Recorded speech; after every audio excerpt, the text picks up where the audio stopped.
Not from Others by Florian Castellum. Read by Tobias Goldman. Chapter 1.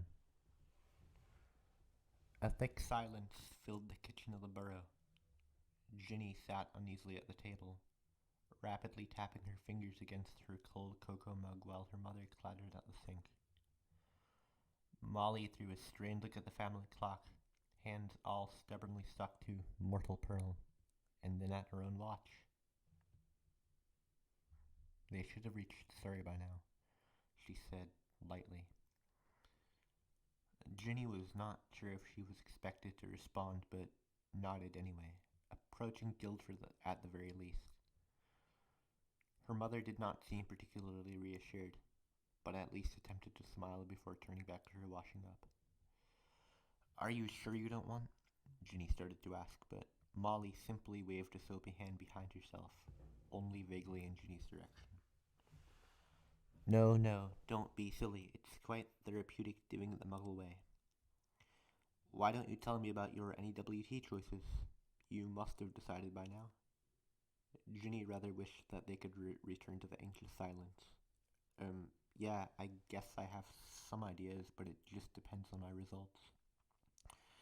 I hope you focused, Ginny, Molly said sternly, turning to look at her with a suspicious gaze. Rather than running around with Harry all over the place. You may not have mentioned anything in your letters, but Ronald certainly did. It's not, Ginny interjected furiously. He shouldn't have. It doesn't matter now anyway. Molly raised a hand to silence her. I know that. Do you think I hadn't noticed you sulking over the place? I've had the full story already. You mean you've heard Ron's side of the story? Not mine, so not the full story. Her mother's face became more sympathetic. Well, I'm only bringing it up now, aren't I? Well, it's just us. She walked over and sat across from Ginny, who promptly looked straight down at the batter table. Fred and George had at one point carved their initials into it, and she ran a finger over the rough, slanted lines. I need to know, Ginny. I need to know that when Harry gets here, that you'll be all right. Of course. A horrible thought came to her, and she looked at her mother with accusing eyes. You're not going to tell him off, are you? Molly tutted and gave a shake of her head. Oh, really, Ginny, I do know the boy quite well. I can't imagine he was happy about ending it either. But we all know it's for the best. Feeling an odd sense of embarrassment, Ginny pressed her lips tightly together to prevent them from quivering. She would not cry about this, not even to her mother. She took a deep breath, and then, in a measured voice, yes, it makes sense. Hermione and I did try to spread some rumors that it was nastier too, to make it more convincing, you know. You know, said her mom cheerfully, Ron and Hermione really could only give me an observer's point of view. I would like to hear about my daughter's first venture into love from my daughter herself. Ginny blushed. I've had boyfriends before, Mum. Yes, but all the same, we have a bit of a wait ahead of us, so you may as well fill me in on everything from start to finish. I'll bear it in mind when I'm telling Harry off. Ginny snorted, a fantastic vision of Harry cowering at her mother's furious shouting sweeping through her mind. Oh, don't, she cackled. He'll head straight back to Surrey. The tension and anxiety of just a few minutes ago seemed to lift as they laughed, Ginny telling a carefully innocent account of her achingly brief relationship. She doubted Molly believed her, but the details did not seem to matter. They simply relished in their chance to speak as women, uninterrupted and at ease. It was wonderful to speak of those days, and Ginny was even beginning to feel nostalgic, despite how recent they were. Her mother knew all the right things to say, knew when to smile warmly, knew when to agree that something was terribly romantic, and knew exactly which questions to ask so that Ginny could recount her stories without feeling uncomfortable. "Why didn't you tell me any of this before?" asked Molly. "I don't see why you had to keep it secret from your own mom." Ginny shrugged. "I don't know. It wasn't a deliberate choice or anything. I would have told you when I saw you." But then Dumbledore, well, then it was over, wasn't it? "I don't know why I didn't put it in letters. Maybe I knew it couldn't last." "Humph. Well, when this nonsense is all over, I'm sure the pair of you can pick up where you left off. He's practically family anyway, and I should quite like it to become official one day." Ginny rolled her eyes. "Mom, seriously." "Well, why not? He's a nice boy, and you've been after him since you were tiny." Memories of terrible poetry, singing dwarves, and buttery elbows pushed themselves, quite uninvited, to the front of Ginny's mind, and she could feel her cheeks growing hot with embarrassment. Yes, well, that was more me being a bit starstruck, wasn't it? Anyway, who knows how long he'll be away. Molly's demeanor changed quite rapidly. "Oh, don't listen to Ron," she snapped. "These silly boys, they get it into their heads that they can go off on a grand adventure without really thinking it through." "Hermione is leaving too," said Ginny slyly, "which I'm very surprised at, but—" her voice faltered. She had glanced at her watch and had suddenly turned gray. "Goodness, I didn't realize how long we'd been talking." She turned around and looked at the back door. "They should be back any moment." Together, they walked to the kitchen and peered out at the yard below. Ginny's heart seemed to plummet. A rusty oil can lay innocently on the rough flagstone.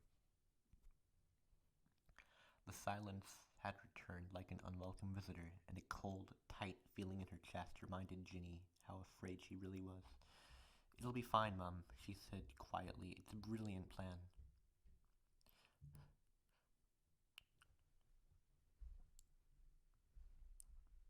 "But that's meant to be Ron's," squealed Molly, bursting into tears. "Why has he missed it? Tonks was with him. They should be here."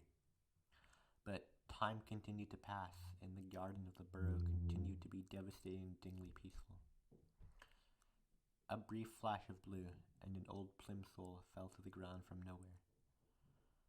Molly gave a shuddering gasp and clutched Ginny's arm. "Arthur, Fred," she pulled a wrinkled piece of parchment out of her apron, unfolding it in trembling hands. "Yes, see? See? They're meant to be here." Ginny couldn't stand it. "Come on, Mum," she said gently, trying to push her own fear out of her voice. "Let's sit back at the table. Portkeys are easy to miss. Come on." Molly breathed heavily through sobs, trying to calm herself and impatiently wiping away tears. Ginny felt dizzy. In her mind, she imagined the yard outside, with dozens of falling portkeys, dropping silently to earth. "The polyjuice potion will have run out by now, too," said Molly. "I hope that—" A great crash from outside made them jump, and Molly screamed. Ginny felt as though she could scream too. She could feel the dread and despair at the back of her throat, and she wanted rid of it. They ran to the door, Molly wrenching it open with the strength of a wounded animal, and hurried down the steps. There stood Harry, looking disorientated and stressed, swaying slightly, and Hagrid, who was picking himself up from the floor. Ginny had never experienced both joy and terror before, but she could barely begin to describe her feelings as Harry looked up at her. "Harry, you are the real Harry? What happened? Where are the others?" cried her mother. Ginny looked horrified. Harry looked horrified, and Ginny felt the desire to scream rise once again. She listened to Harry explain, his voice pleading and distressed, watched her mother pull him into a hug. Her mother darted into the house to fetch brandy for Hagrid, and Ginny seized the opportunity to explain their fear to Harry, willing herself to stay calm. "Mom!" she shouted, pointing to a bright blue light. Hagrid stopped downing his brandy.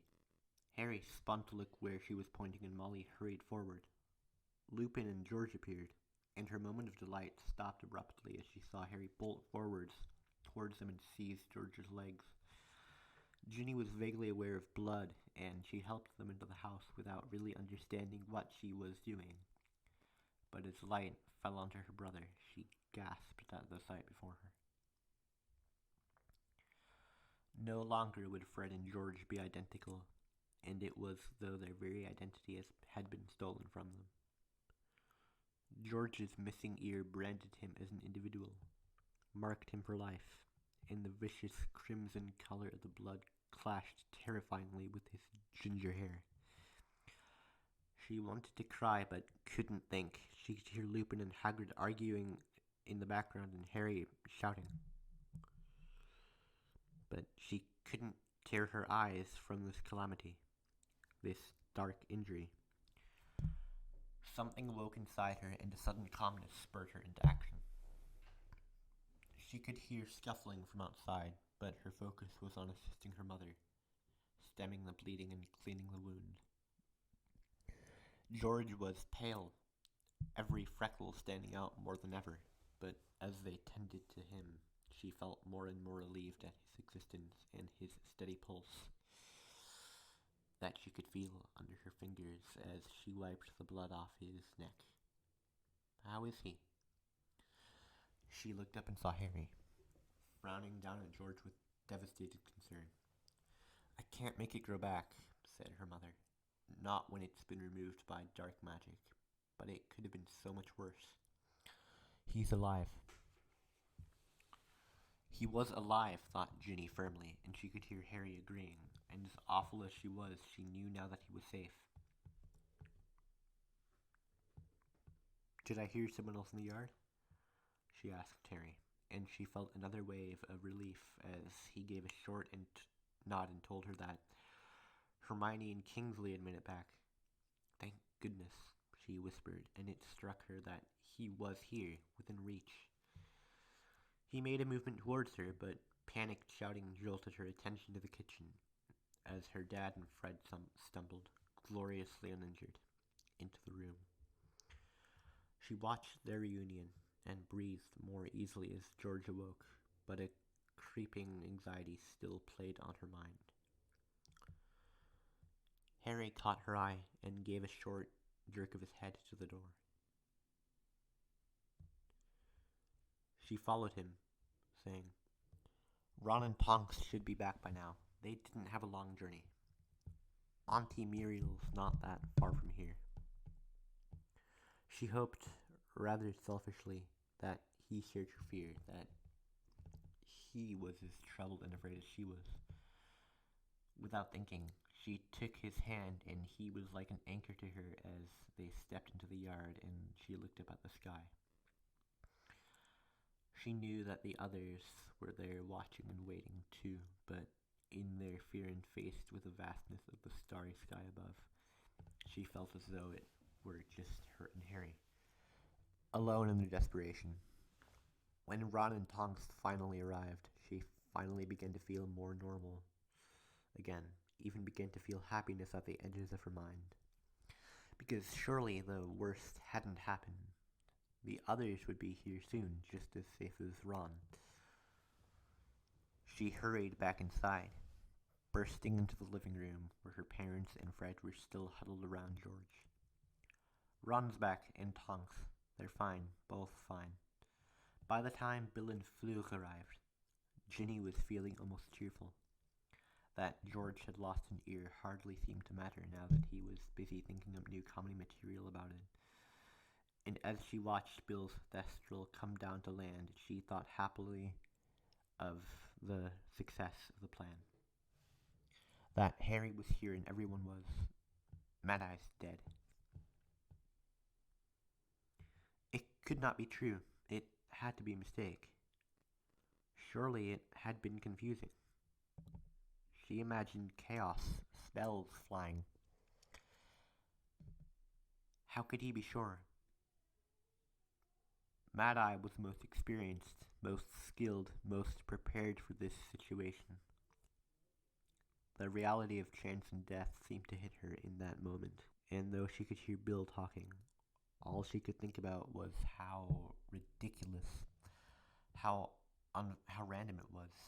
She glanced at Harry and wished she could embrace him. The anguish and guilt on his face was crushing.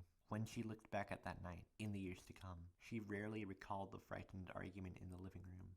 She sometimes thought of and understood Harry's desire to leave, and her family's frustration.